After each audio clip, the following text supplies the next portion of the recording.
Hi, this is M.McKinley. I wanted to do a short video on how to create your own cover on a Notion page. When I first started using Notion, I liked the cover idea, but it was just if you use a big picture, then you just get a big blob. And I didn't like it. And I thought, well, I want to make my own because maybe I want to put a word up there.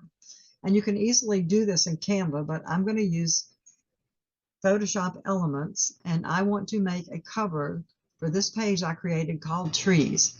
Trees in my yard, whatever subject. I mean, everybody uses Notion differently, some for business and home, whatever you're wanting your page to be. I just doing this with tree.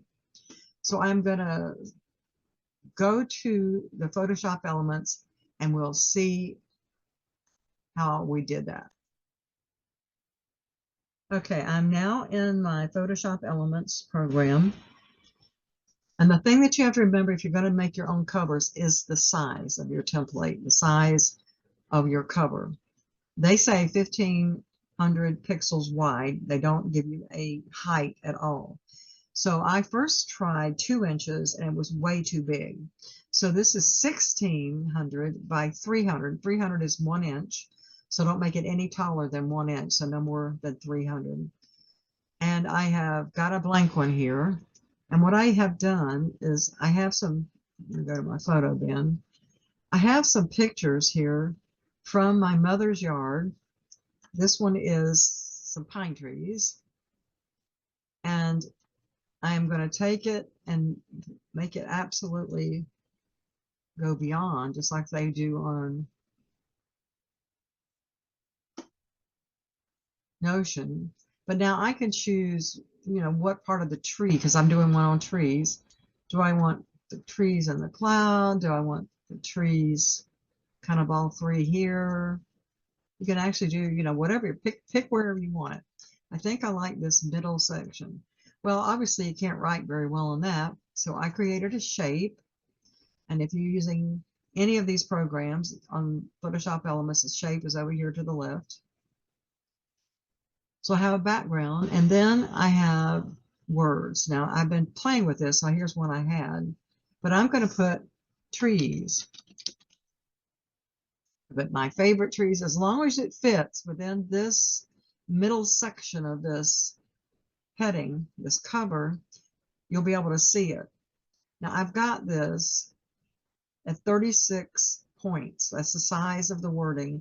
I'm using Georgia Bold italics, but you can use whatever one you like.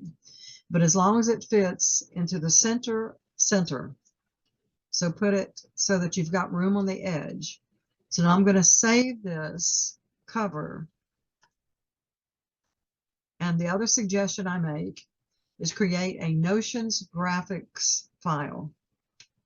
And I'm going to call this one Trees Cover. I don't need to make it a Photoshop. I'm going to make it a JPEG.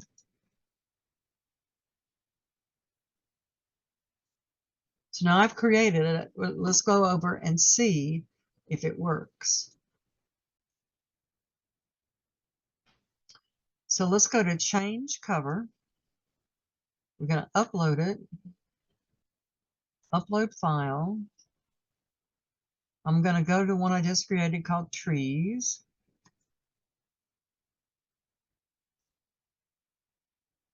And there you go. It fits beautifully centered on this page.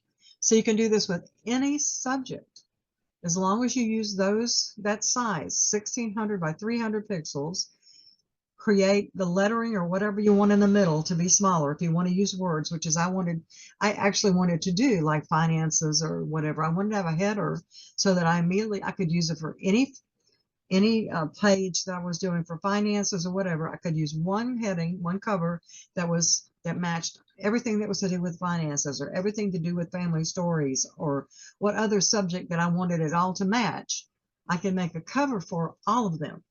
That one cover would work on all of them since it's on my computer. I don't have to go to Upsplash and hope I get the right one again. I've created it myself It's residing in a Notions graphics file folder on my computer. I can go to it anytime and create my cover. So this is something you can try and play around with. And as I said, you can do the same thing in Canva. I just don't use Canva very often, but you can do it in Canva same way.